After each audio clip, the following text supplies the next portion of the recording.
자, 오늘 그 ISO 27001로 강화하는 조직의 정보보호 웨비나에 참석해 주신 여러분들, 반갑습니다. 오늘 이 웨비나는요, PCB 주간이고요.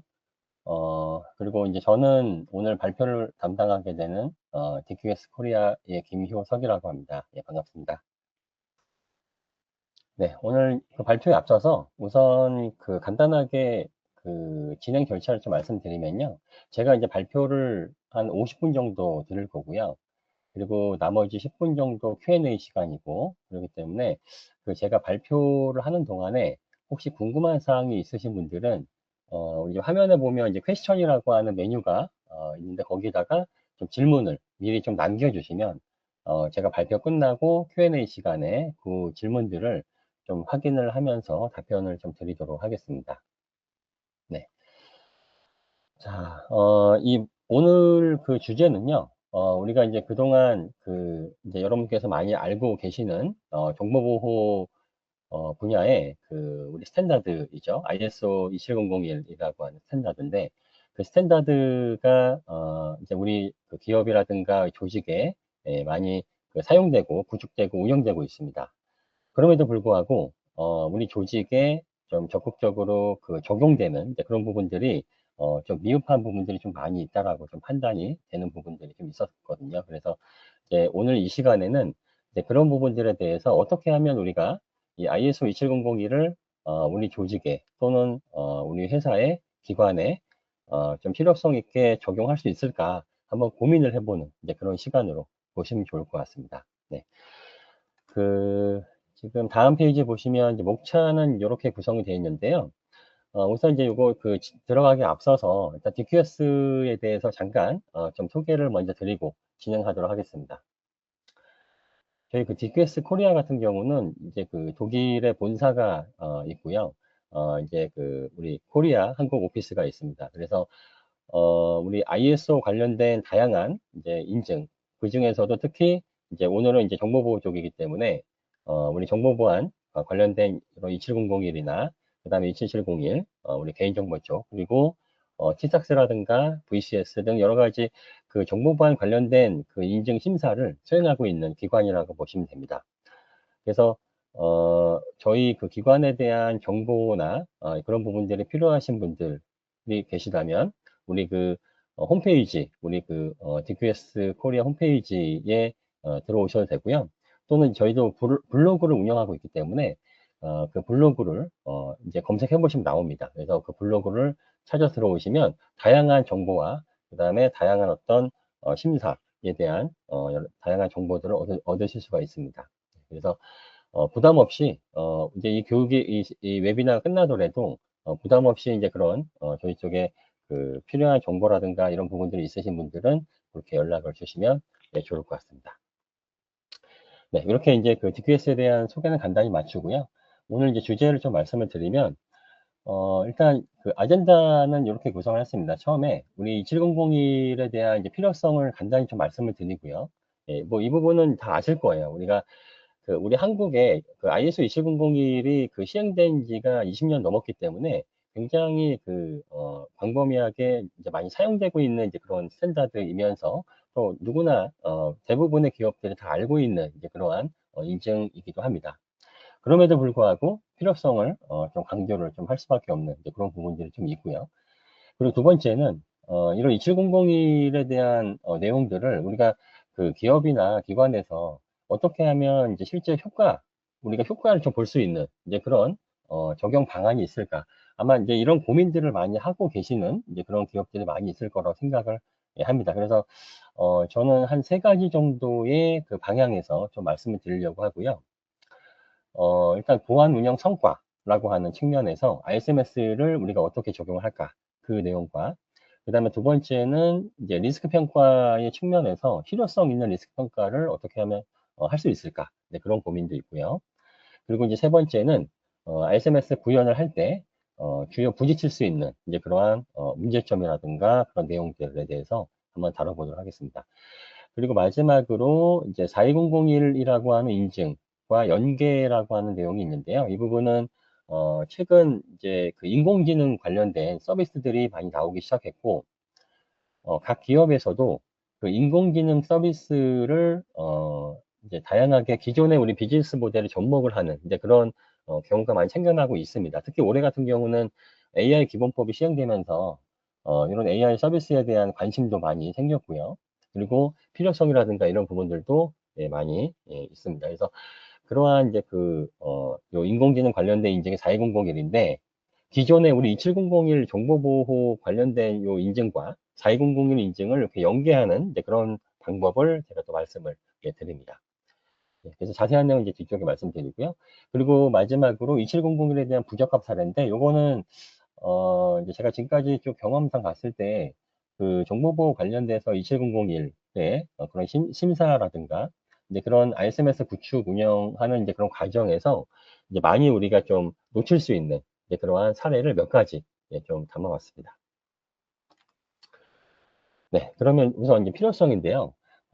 지금 왼쪽 상단에 보시면 제가 빨간색으로 그 네모 표시를 한 부분을 보시면요. 2025년 주요 사고를 한 문장으로 요약하면 기술이 아니라 운영이 뚫렸다라는 얘기가 있습니다. 그 아래쪽하고 오른쪽에 보시면 다양하게 이게 보안 뉴스에서 제가 좀 퍼온 그 내용인데 25년의 한 해만 보더라도 이렇게 우리 정보보호 관점에서 침해 사고가 이렇게 많이 생겼고요. 그리고 이 화면 외에도 더 있습니다. 제가 이 화면만 캡처를 해서 이제 넣어놓은 거라 그런데 이제 뒤에 더 있고요. 그래서 지금 이제 그 작년 25년도 것만 보더라도 이렇게 이제 많은 그런 이제 그 침해 사고가 발생을 했다. 네, 그런데 그런 침해 사고의 어떤 흐름들을 보면 어떤 기술적인 이제 문제라기보다는 우리가 어떤 그 정보보호 활동을 하는 이제 그런 프로세스 상의 어떤 운영 이런 부분들이 좀 문제가 있어서 좀 이런 침해 사고가 발생이 됐다. 네, 그런 측면에서 이런 그 장표를 제가 좀 보여드렸고요. 그 뒤쪽에 보시면 한 5가지 정도의 25년부터 26년 초까지 해서 올해 초까지입니다. 그래서 그 이제 뭐 통신이라든가 금융이라든가 유통 분야 이런 쪽에 이 정보보호 침해 사고가 발생한 내용들을 간단하게 좀 정리를 하였습니다. 아마 읽어보시면 다 아시는 내용들일 겁니다. 우리 언론이라든가 이런 데 다 나온 내용들이기 때문에. 그래서 보시면 일단 1번 같은 경우는 통신사입니다. 그래서 뭐 S사라고 되어 있지만 여러분 다 아실 겁니다.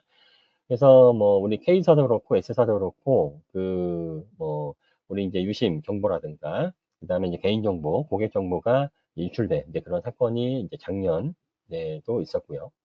그리고 두 번째는 이제 금융, 예, 금융 분야고 L사라고 돼 있죠. 그래서 이쪽에도 카드 정보, 예, 금융 정보가 이제 유출된 부분들도 있었고요.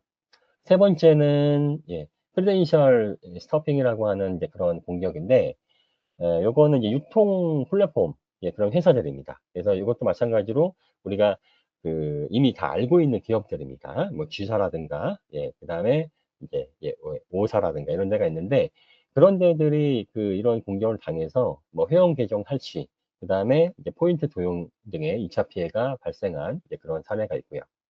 네 번째는 이제 의료 분야, 민감 정보 이런 부분들이고요. 뭐, 이제 우리 그 해킹 포럼, 이제 이런 데서 이 환자들의 이제 그런 정보들, 대부분 이제 의료 쪽은 다 민감 정보잖아요. 그런 민감 정보들을 이렇게 판매하는 이제 그런 사건도 있었고. 그다음 5번 같은 경우는 이제 금융권입니다. 랜섬웨어가 아직도 돌고 있고요. 그래서 이제 우리 금융거래 시스템이 마비되는 예, 그 사고가 보고되었다. 예, S사라고 되어 있죠. 자, 그래서 이렇게 그냥 몇 가지만 보더라도 지금 이제 그 침해 사고가 이렇게 발생이 된 것을 볼 수가 있는데 대부분 다 유출 사고죠. 예, 개인정보나 뭐 대부분 이제 비즈니스 모델이 뭐 고객 정보를 사용하는 이제 그런 회사들이기 때문에 이제 그런 측면도 있습니다. 다음을 보겠습니다. 그래서 지금 보신 것처럼 다양한 이제 그 사고들은 이제 지속적으로 발생을 하고 있고요. 지금 보신 거는 이제 25년도하고 올해 초에 이제 그 짧은 기간에만 봤지만 사실 이제 그 이전에도 지속적으로 발생을 하고 있었다라고 하는 거 우리 다 알고 있습니다. 자, 그렇다면 우리가 이제 기업에서 이 정보보호에 대한 관리를 지금 다 하고 있을 겁니다. 대부분 웬만한 회사들은 이제 정보보호, ISMS가 구축이 된 회사들이 굉장히 많고요. 큰 회사도 그렇지만 이제 중소기업들도 요즘은 이제 SMS 구축을 하는 이제 그런 경우가 많이 있기 때문에 아마 이런 내용들을 다 아실 겁니다. 자, 지금 보시면 이제 리비의 최소의 법칙이라고 있는데요. 요게 이제 이 법칙이 의미하는 이제 그 내용을 한번 간단히 말씀드리고 넘어가도록 하겠습니다. 보안이라고 하는 분야는 이제 여러 그 분야가 있습니다. 지금 보시는 것처럼 1번부터 13번까지 해서, 예, 요건 이제 예시고요. 그래서 뭐 정책이라든가 조직, 뭐 인적 보안이나 자산, 그리고 뭐 개발 보안, 운영 보안, 그리고 뭐 백업 복구 이런 등등 다양한 이제 분야가 있는데, 그러한 분야 중에서 그런 분야가 오른쪽에 보시면 이제 그 체인, 네, 이런 그 체인의 형태로 이제 연결되어 있습니다. 그래서 이런 이제 그 보통 그래서 시큐리티 체인이라고 얘기를 이제 하는데, 이제 그런 이제 분야가 이제 이렇게 연결되어 있다가 어떤 한 분야에 그런 이제 그 문제로 인해서 그런 체인이 끊어지거나, 예, 그랬을 때 그럼 이제 그 한 분야가 이제 문제가 생기는 거죠. 그러면 이제 오른쪽에 있는 요 그 물통에 이제 물이 새는 것처럼 그 한 분야의 문제 때문에 전체 보안 수준이 이제 하락되는, 하향 평준화되는 이제 그러한 결과를 우리가 볼 수가 있고요. 그리고 이제 그런 하나의 어떤 문제 때문에 전체 보안이 무너질 수가 있다. 네, 그런 말씀을 드리는데, 요게 이제 그 리비의 최소한의 법칙에서 나온 겁니다. 예. 그래서 요 법칙은 이제 그런 거잖아요. 리비히라고 하는 분이 최소한의 법칙을 만든 이유가, 우리 어떤 식물이 자라는, 인간도 마찬가지지만 이제 식물이 자랄 때 그 필요한 여러 가지 기본 영양소가 있는데, 그 영양소 중에서 하나라도 부족하면 그 식물이 정상적으로 자랄 수 없다. 이런 개념을 담고 있는데, 역시 이 정보보호 같은 경우도 마찬가지입니다. 예, 이제 여러 분야가 있습니다만 그 분야의 어떤 이제 그 수준이 일정 수준 이상 올라가야 평균의 어떤 우리 정보보호의 그 수준으로 우리가 볼 수 있다. 네, 그렇게 보는 거고요. 그 중에 이제 한 분야라도 문제가 생겨버리면 전체의 정보보호 수준이, 예, 무너질 수밖에 없다. 네, 그런 얘기를 하고 있는 것이고요. 예, 그래서 이제 그 위쪽에 요 메시지를 보시면요. 보안이라고 하는 것은 각 분야의 유기적인 협조와 노력에 의해서 지켜질 수 있고, 한 분야의 취약점은 조직 전체 보안 수준을 저하시킨다. 예, 그렇게 얘기를 하고 있습니다. 예. 그래서 이 가운데 보면 이제 레벨 3가 보통 대부분의 회사들이 이제 우리 이제 보통 머처리티라고 얘기를 하죠. 성숙도. 그래서 정보보호 성숙도라고 얘기를 하는데, 레벨 3 이상은 다 유지를 하실 겁니다. 우리 ISMS를 구축을 했다라고 하고, 그다음에 어떤 인증 심사를 받고 하면 보통 레벨 3 이상은 되기 때문에 그 정도는 될 거라고 보는데, 그 이상 이제 유지하기 위해서는 이제 지속적인 이제 그런 관리와, 그다음에 어떤 뭐 KPI를 통한 이제 성과 측정, 이런 부분들이 추가적으로 이제 필요한 부분이 있습니다. 네, 뒤쪽에 보시면 이 부분 아까 이제 설명드린 내용입니다. 그래서 그 왼쪽하고 오른쪽의 차이는요, 우리 그 조직에 RSMS를 구축을 했을 때와 안 했을 때, 구축을 하지 않았을 때도 어떤 보안 사고라든가 이런 부분들에 대해서 대응은 다 합니다.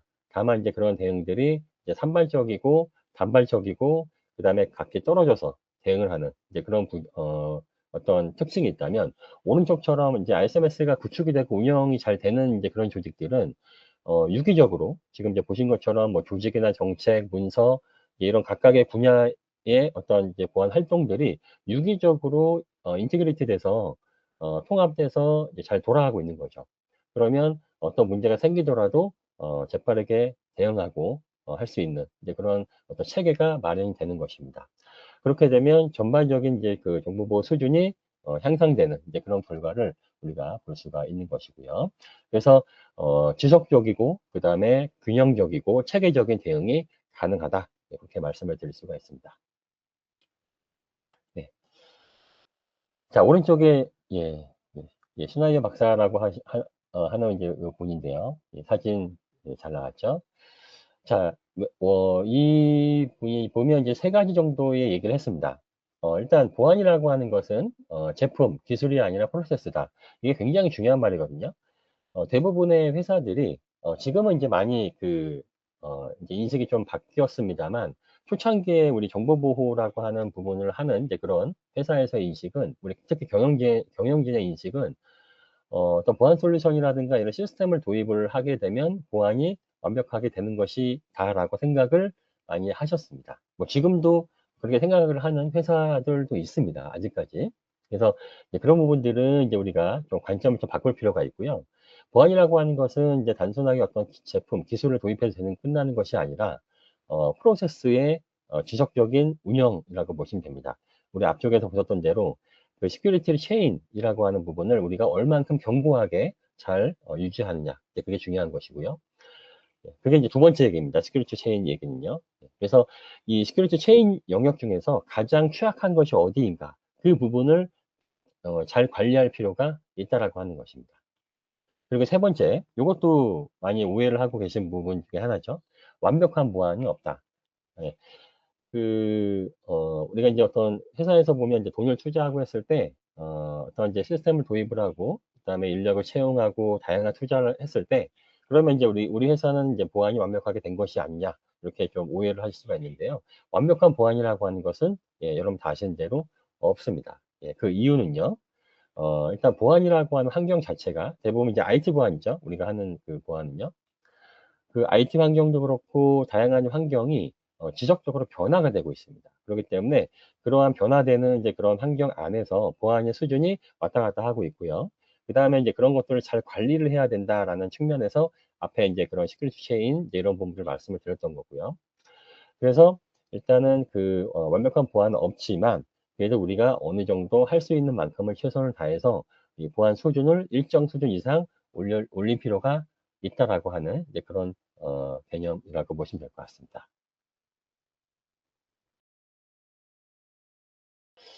네, 일단 프레임워크고요.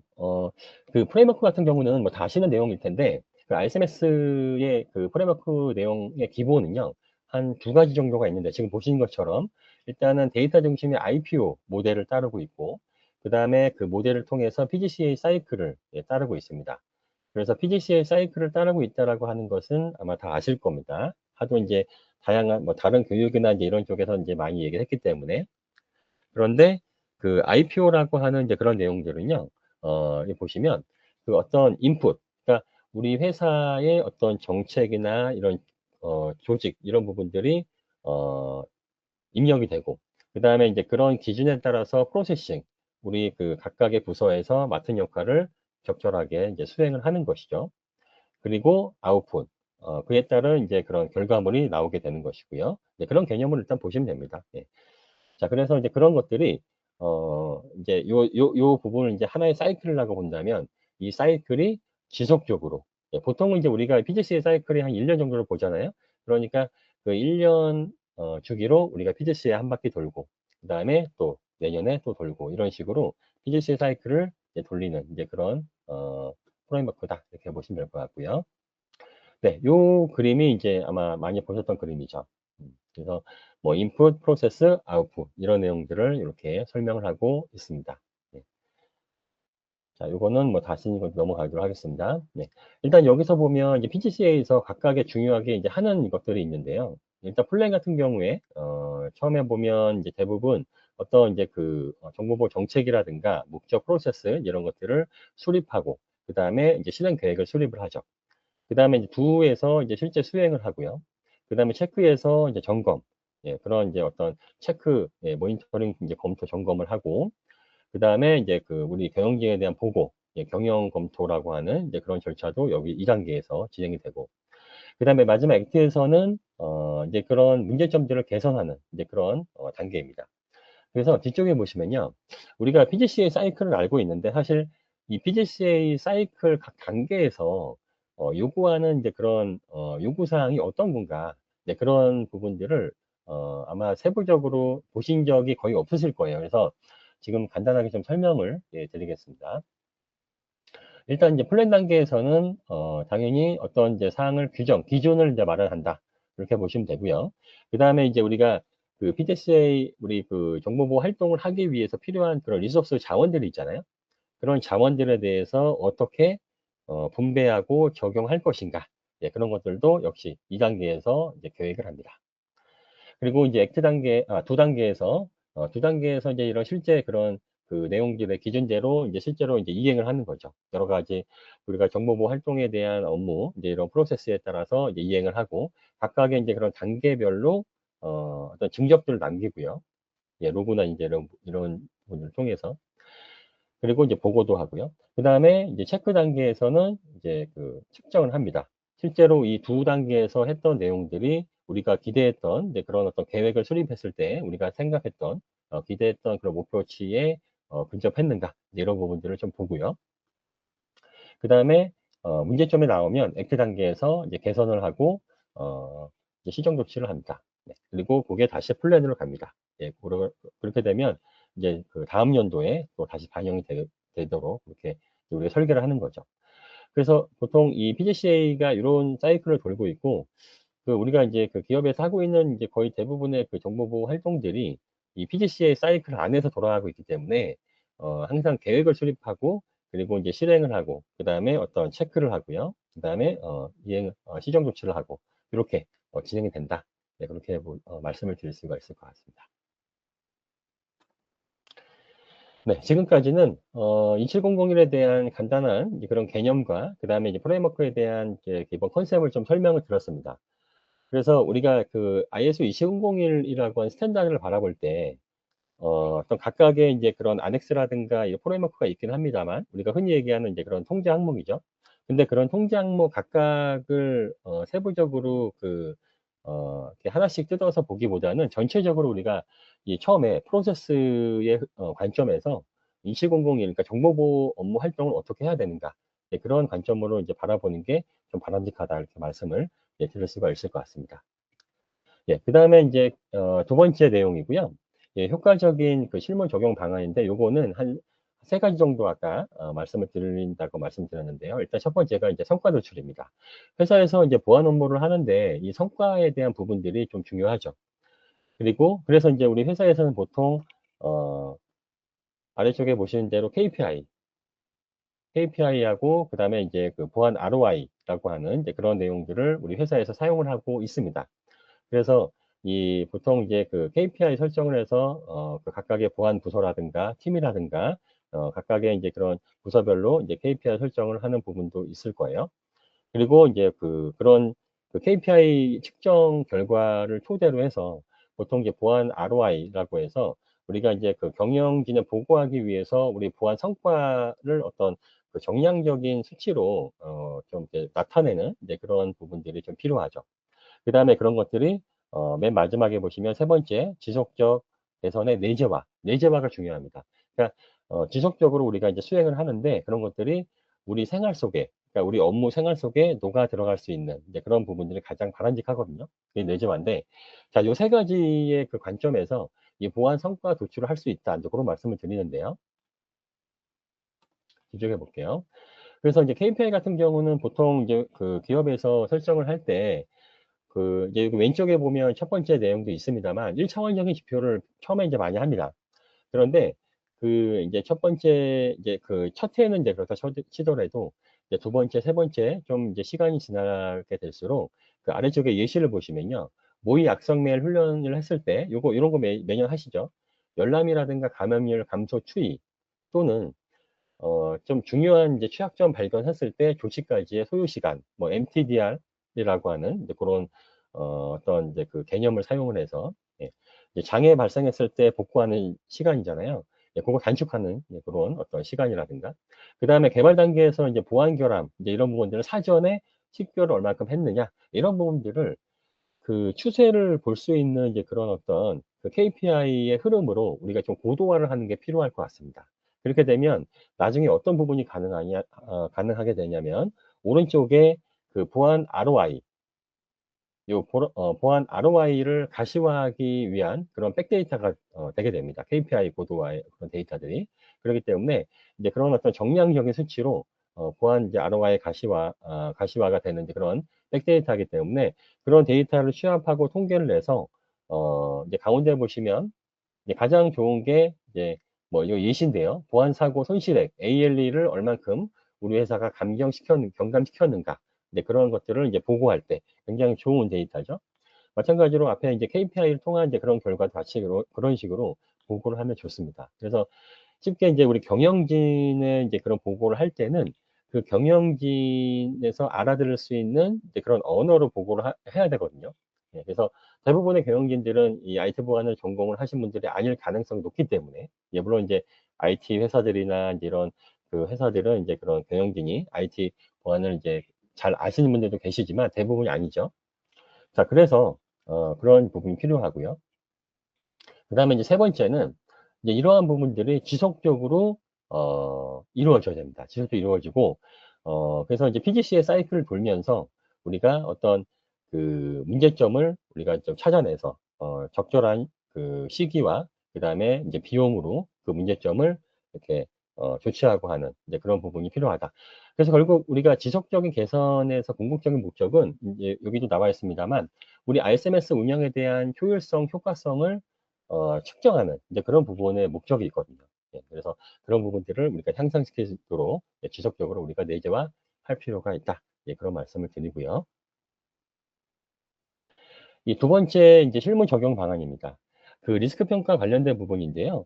우리가 위험 평가는 매년 대부분의 회사들이 하고 있습니다. 네, 대부분 하고 있고 지금 보시는 것처럼 요 화면에 보시면 이제 여기 이제 그 ISO 31000의 가이드라인, 그다음에 이제 우리 대한민국 같은 경우는 한국 같은 경우는 그 이제 키사에서 그 내놓은 이 위험 평가 방법론도 있고요. 다양하게 있습니다. 그래서 그런 방법론에 따라서 그 위험 평가를 하고 계실 텐데 그런데 이제 그런 그 위험 평가에 대한 부분들을 우리가 좀 실용성 있게 우리 기관이라든가 기업에 적용하기 위해서 어떻게 하면 좋을까? 이제 그런 말씀을 드리는 거고요. 자, 지적해 보겠습니다. 크게 한 두 가지 정도 말씀을 드리도록 하겠습니다. 일단은 그 상시, 동적이라고 제가 표현을 했는데, 그 위험 평가를 우리가 상시적으로 하면 좋겠다. 물론 지금 금융이라든가 이런 쪽 같은 경우는 이런 비슷한 제도를 운영하고 있는 기관들이 있습니다.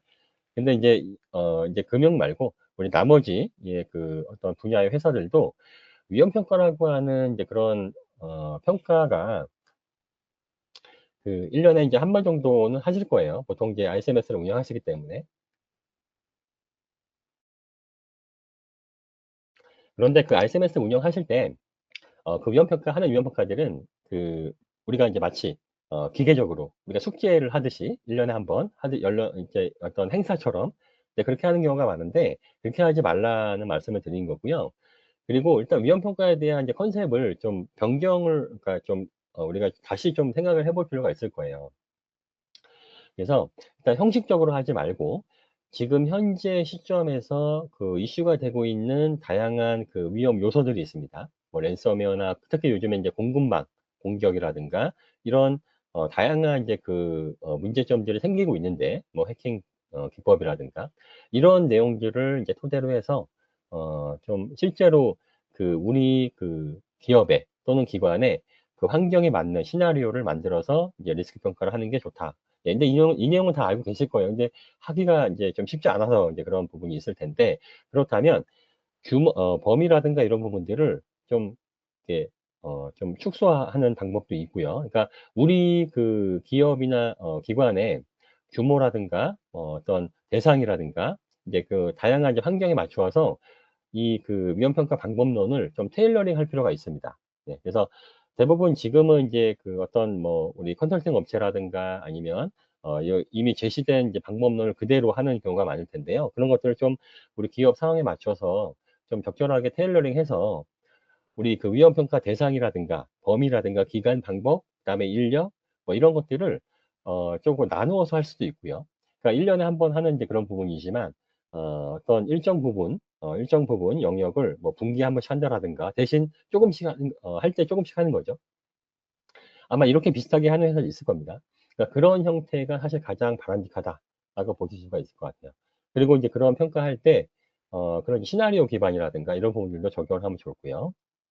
그래서 이제 그런 부분이 사실은 이제 상시 리스크 관리를 하는 체계가 되는 겁니다. 그렇게 되면. 그래서 그러한 리스크 평가를 하는 것이 어떤 이제 연중 행사가 아니고요. 상시적으로 우리는 그런 평가를 하고 있다. 네, 그런 부분이 그런 개념으로 일단 보시면 될 것 같고요. 그게 이제 첫 번째 내용이고, 그 다음에 오른쪽에 보시면 두 번째 내용은요. 그 현업 친화적인 위험 수용. 이것도 사실 굉장히 중요하죠.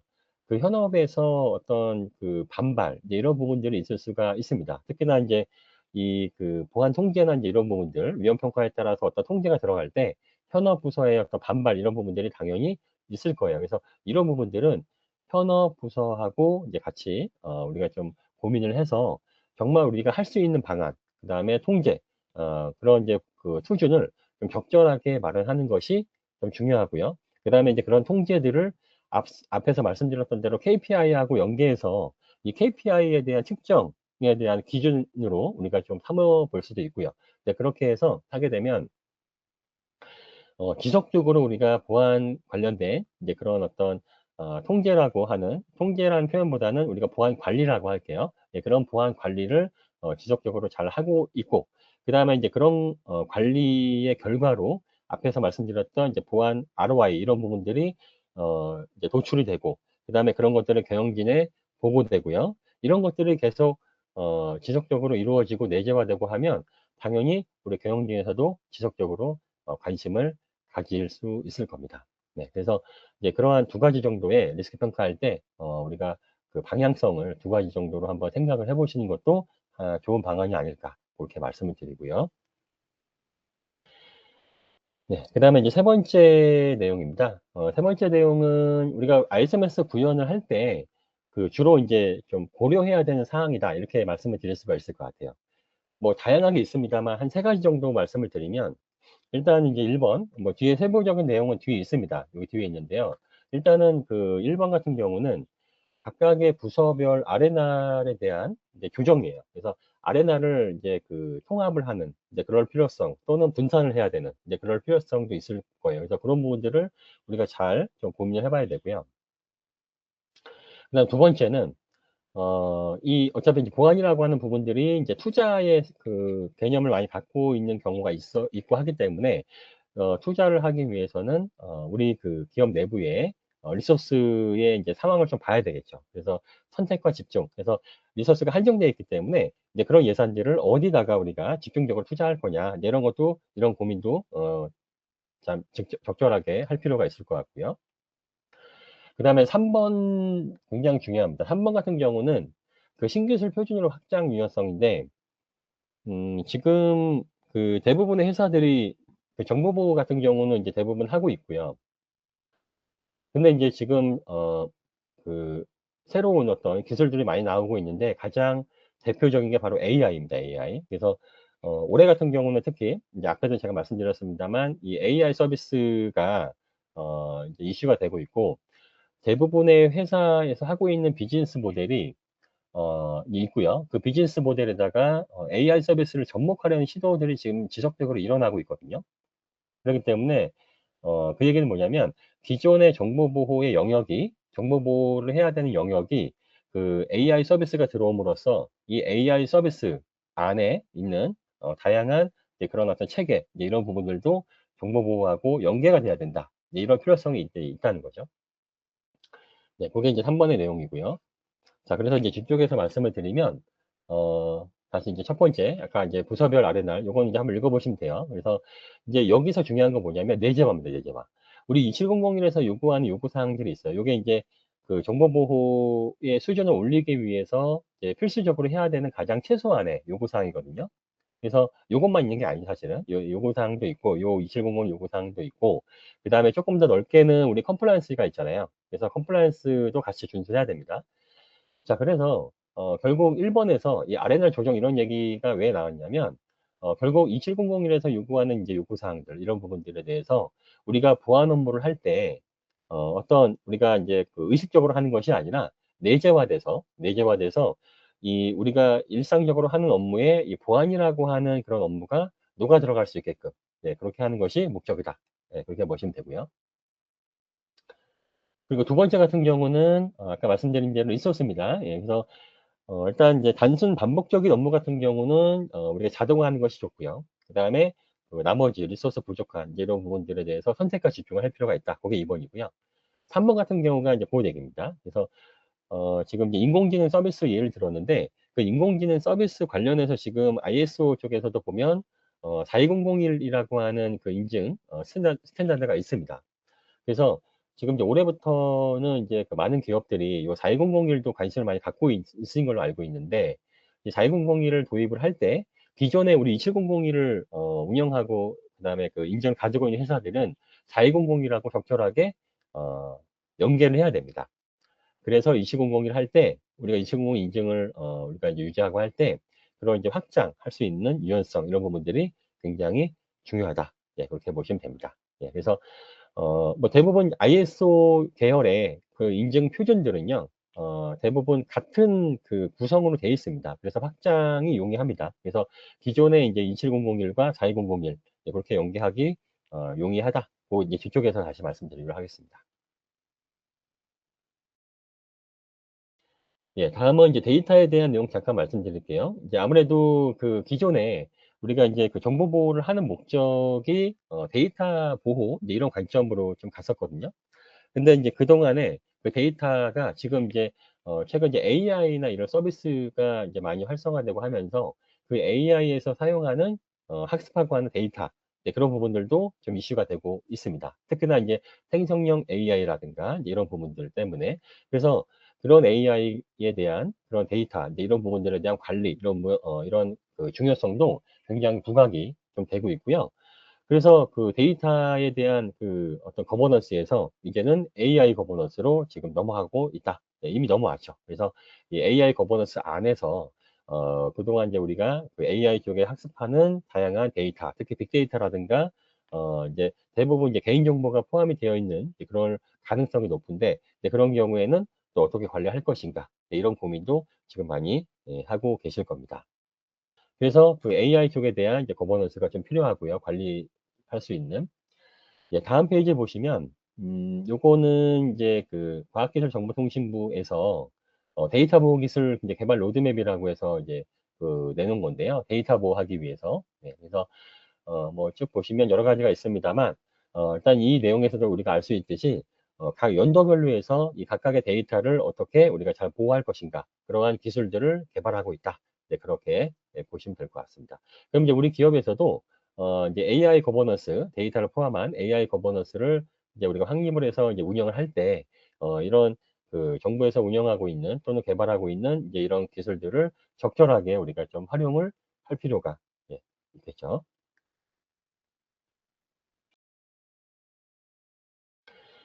네. 그리고 특히 요즘에 이제 생성형 AI 같은 경우도 많이 이제 사용되고 있죠.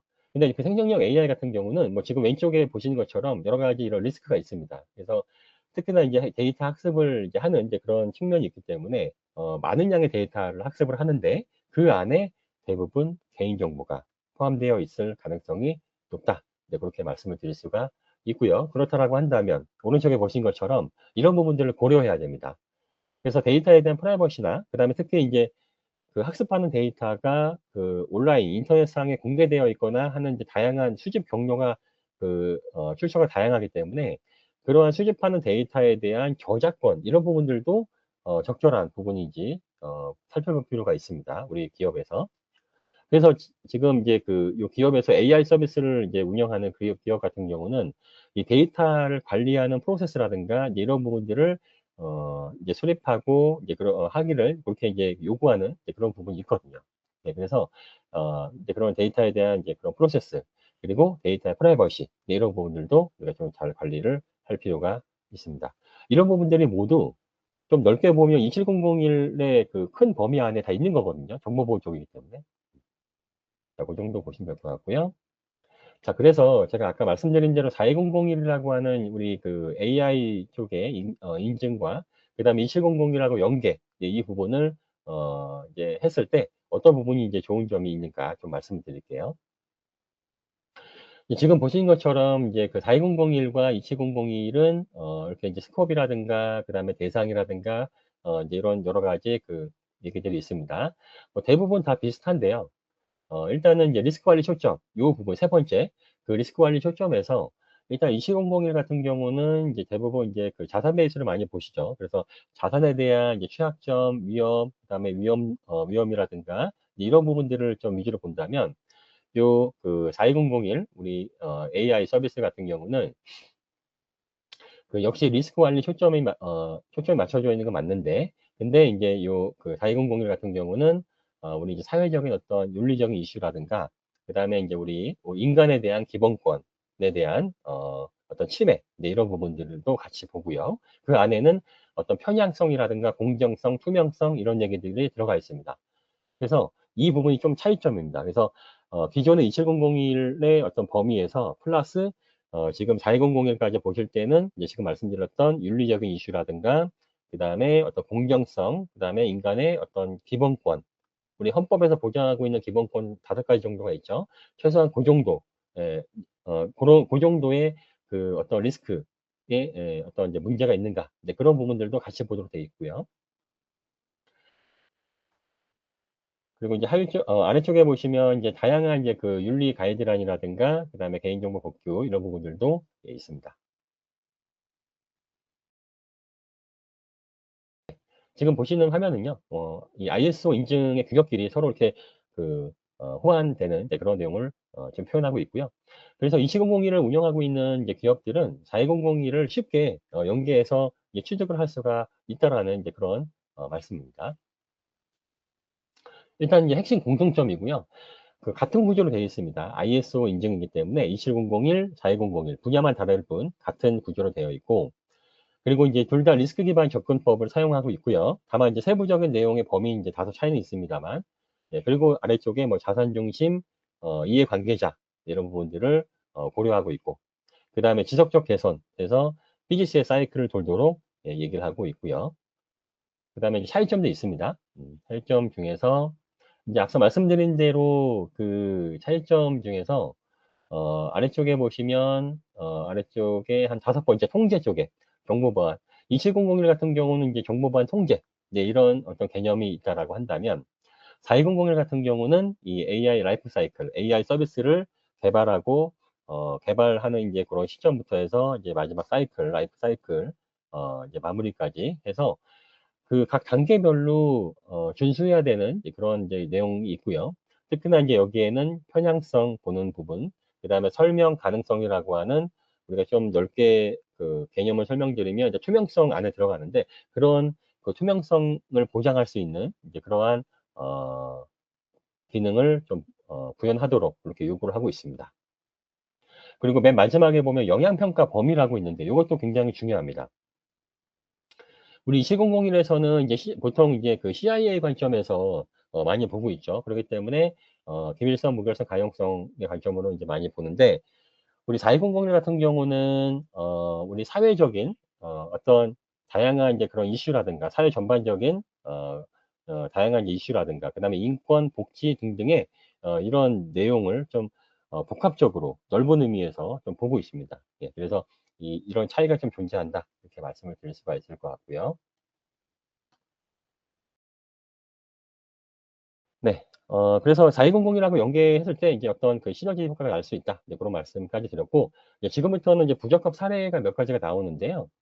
예, 요거는 일단 그 예시 정도로 보시면 됩니다. 예, 그래서 일단 그 요구사항, 우리 프레임워크에 있는 8.2번에 보면 이제 위험평가라고 하는 부분이 있는데, 위험평가 관련해서 한 4가지 정도, 예, 그런 어떤, 부적합으로 우리가 판단될 수 있는 사례가 있다. 예, 그렇게 말씀을 드릴 수가 있고요. 예, 그 내용은 보면 이제 어떤 위험평가에 대한 대상과 방법이 있지만, 실제 수행 인력과 소요 예산, 이런 실행 계획이 없거나, 또는 그 사례 2번을 보시면 위험평가를 했지만, 그러니까 작년에 했지만, 올해는 자산 변경이 없기 때문에 하지 않았다. 자산 변경이 없어도 해야 되죠, 일단. 예, 그런 이제 부분이 두 번째 사례 2번이고요. 그리고 사례 3번 같은 경우는, 이제 위험평가를 아예 안 했거나, 아니면, 이제 일부 좀 미흡하게 했거나, 이제 그런 내용이고요. 예, 4번 같은 경우도 이제 보고하지 않은 경우죠. 보통 이제 위험평가 같은 경우는 결과를 CISO에게 보고해서 승인을 받도록 하고 있죠. 예. 자, 요거 부분이 있고, 그 다음에 8.3번은 위험평가에 대한 이제 그 이후의 조치입니다. 후속 조치. 그래서 위험평가 결과에 따른 이제 그 조치 계획을 수립을 하고, 그 수립된 계획을 우리 그 CISO 승인 받은 다음에, 그 다음에 이후에 이제 조치를 해야 되죠. 네, 이제 그런 부분이, 그 부분에 해당하는 얘기입니다.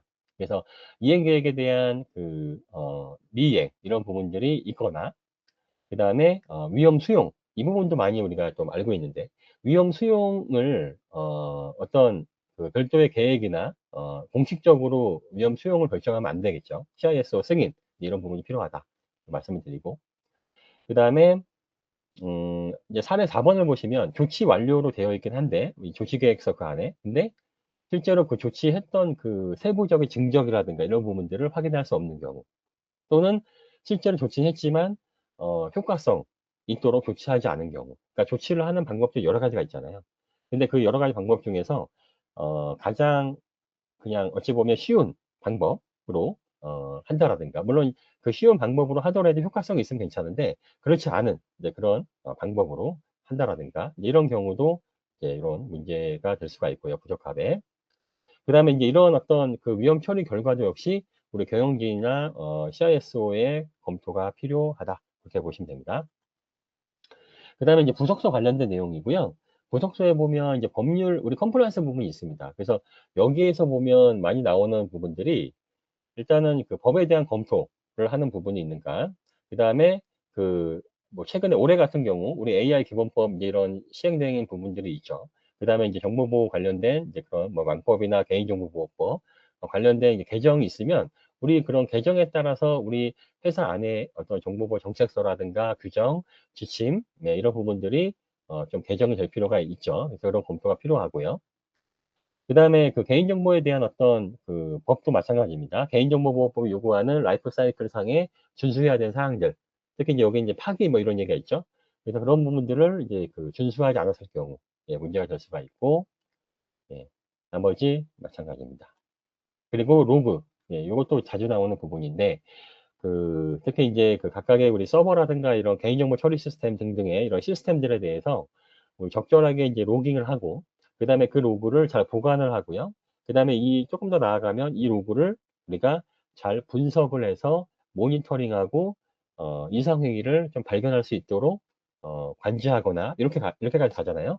근데 그런 그 어떤, 큰 어떤 이제 그, 단계가 있는데, 이제 그런 단계를 가기 위해서 가장 기본이 바로 로그입니다. 로그를 기록하고 보관하고 하는 부분이 가장 기본입니다. 그래서 우리 법에서 요구하는 이제 그런 부분들이 있기 때문에 특히 개인정보 처리 시스템 같은 경우는 접속 기록이나 접근 권한 등 이런 그 법에서 그 요구하는 보관 이런 주기가 있거든요. 그래서 그런 부분들을 반드시 좀 지킬 수 있도록 예, 그렇게 할 필요가 있습니다. 그리고 모니터링 활동도 굉장히 중요하고요. 이건 아까 제가 잠깐 말씀드렸는데 그 앞에서 이제 로그가 기록이 되고 이런 로그가 분석이 되면 그 해당 어떤 로그에 대한 패턴들이 나오게 되고요. 그런 패턴들을 기준해서 우리가 이상 행위라고 하는 어떤 이제 그런 업무상의 어떤 패턴을 우리가 발견할 수가 있습니다. 그래서 그러한 행위를 볼 수 있도록 하는 부분이 바로 모니터링 활동입니다. 그래서 이런 모니터링 활동을 이렇게 지속적으로 할 수 있는 부분이 필요하다. 네, 그게 8점, 우리 안엑스 8.16번이라고 보시면 될 것 같습니다. 네, 그 다음에 이제 8.20번이고요. 이 8.20번은 네트워크 접근 통제입니다. 예, 이건 다 읽어보시면 아실 거예요. 예, 그래서 이제 기본, 우리 그 정보보호의 기본은 이제 그 접근 통제, 우리 기술적 보안에서의 기본은 접근 통제이기 때문에 그런 접근 통제를 우리가 잘 할 수 있도록 특히나 VPN이라든가 외부에서 접속하는 경우, 그 다음에 중요 서버에 접근하는 경우, 이제 여러 가지 접근 통제해야 되는 기준들이 이렇게 사례 1번부터 5번까지가 있습니다. 그래서 이거는 한번 읽어보시면 되고요. 여기까지 해서 그 오늘 제가 준비한 이제 그런 웨비나 내용을 말씀을 드렸습니다. 네. 그래서 일단 발표는 이 정도로 마치도록 하고요. 지금부터는 일단 Q&A 예, 세션을 진행하도록 하겠습니다.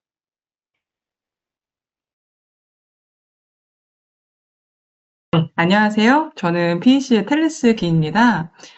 우선 참석자 여러분께서 많은 질문을 보내주셨는데 시간 관계상 몇 가지만 선정해서 소개를 드리도록 하겠습니다. 그럼 첫 번째 질문입니다. 부속서 A, Annex A의 통제 항목이 114개에서 93개로 재편되었습니다. 단순히 개수가 줄어든 것인지 아니면 병합된 항목 내에서 요구사항이 더 구체화된 것인지 궁금합니다. 라고 질문해 주셨습니다. 예, 그 부분 답변을 드리겠습니다.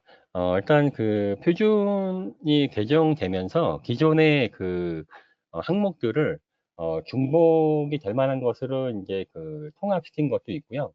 그 다음에 좀 일부는 좀 삭제된 것도 있고 그렇게 조정이 됐다라고 보시면 됩니다. 그래서 일단 어떤 뭐 세부적인 이제 그런 내용이라기보다는 기존의 이제 항목, 우리 트렌드에 맞추어서 어떤 항목의 이제 그런 그 내용을 좀 조정했다. 이렇게 보시면 좋을 것 같습니다. 예, 이상입니다. 네, 답변 감사드립니다, 의원님. 자, 그러면은 제가 두 번째 질문 읽어드리겠습니다. 최근 보안 사고들을 보면 기술적인 문제보다 운영 쪽 이슈가 더 크다는 이야기를 많이 들었는데요. 실제로 27001을 도입할 때 조직에서 운영 측면에서 가장 많이 놓치는 부분은 어떤 게 있을까요? 라고 질문해 주셨습니다. 예, 질문이 좀 어려운 질문이신데요. 네.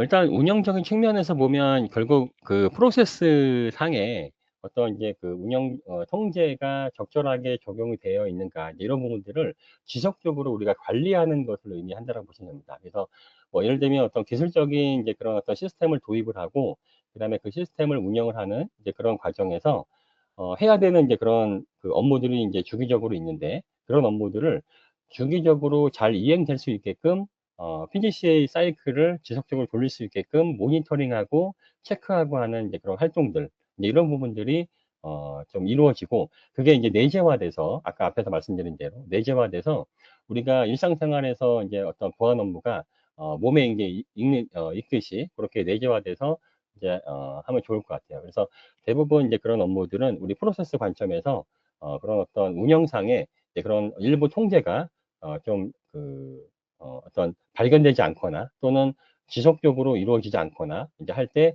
이제 많이 발생하는 이제 그런 부분들이고요. 그 보안 사고를 보더라도 그 운영상의 통제라고 하는 것은 우리가 흔히 봤을 때 어떤 기술적인 난이도가 높은 이제 그런 어떤 통제라기보다는 운영상의 어떤 관심만 가지면 대부분 해결할 수 있는 이제 그런 문제들이 대부분이다. 그렇게 보시면 될 것 같습니다. 이상입니다. 답변 감사드립니다, 의원님. 자, 그러면은 다음 질문 보내드리도록 하겠습니다. ISMS를 HR이나 IT 같은 각 부서의 역할이랑 연결하는 게 중요하다고 얘기를 해주셨는데요. 실제 현장에서는 부서 간의 저항도 있을 것 같아요. 이런 부분을 어떻게 하면 자연스럽게 정착시킬 수 있을까요? 라고 질문해 주셨습니다. 예, 가장 중요한 내용 중에 하나인 것 같고요.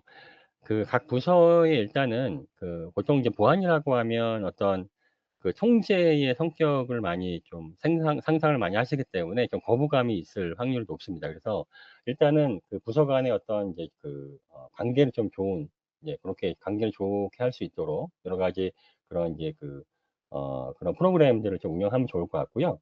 그 다음에 캠페인이라든가 공식적으로 우리 회사가 이 보안 활동을 이렇게 하고 있습니다라고 하는 것을 널리 알릴 수 있도록 직원들이 봤을 때, 아, 우리 회사도 보안 활동을 하고 있구나. 그리고 보안 활동 관심을 좀 가질 수 있는 이제 그런 어떤 캠페인이라든가, 그다음에 이제 회의석상에서 이제 그런 좀 흥미를 끌만한 이제 그런 어떤 소재라든가 이제 그런 것들을 토대로 해서 각 부서의 어떤 그 관심을 좀 이끌어내는 것이 좀 중요하지 않을까, 그렇게 보시면 될 것 같고요.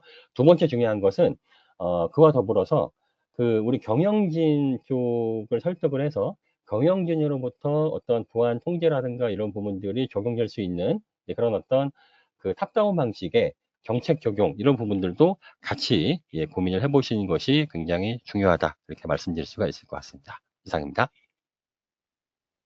네, 답변 감사드립니다, 의원님. 마지막 질문 드릴 수 있도록 하겠습니다.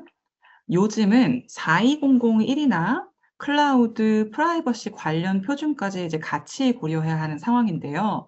나중에 확장까지 생각했을 때 ISMS를 처음부터 어떻게 설계하는 게 좋을지 궁금합니다라고 참석자분께서 남겨주셨습니다.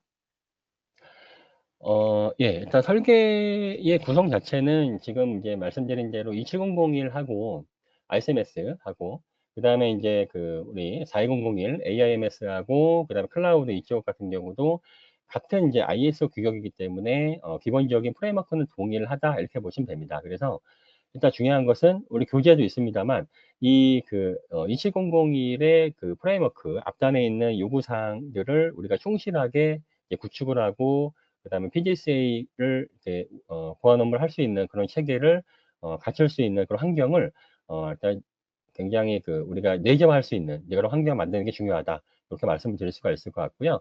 그렇게 하게 되면 이제 그 뒤쪽에 이제 도입하는 이제 다른 인증, 뭐 42001이라든가 클라우드 관련 인증이라든가 이런 부분들이 들어왔을 때도 이미 지금 PDCA 27001이 지금 돌고 있기 때문에 그 안에 이제 각 단계별로 들어가면 되거든요. 그러니까 그런 형태로 그런 이제 관점으로 우리가 이제 설계를 이제 하면 좋을 것 같습니다. 그래서 각 업무나 이런 부분들 설계하실 때도 항상 이 PDCA하고 내재화라든가 이런 부분들을 고려하셔가지고 확장성을 고려하셔가지고 업무 설계를 하시면 네, 좋을 것 같습니다. 네, 이상입니다. 네, 답변 감사드립니다. 훌륭한 인사이트 공유해 주셔서 감사드리고요. 이제 마무리하면서 한 가지 안내 말씀드리겠습니다. 오늘 웨비나 녹화본은 곧 저희 유튜브 채널에 업로드될 예정입니다. 추가로 궁금하신 점이나 의견 있으시면은 언제든지 PACB로 편하게 연락 주시기 바랍니다. 다시 한번 김효석 위원님께 감사드리며 함께 해주신 모든 분들께도 감사의 말씀 전합니다. 좋은 하루 보내시기 바랍니다. 감사합니다. 예, 감사합니다. 수고하셨습니다.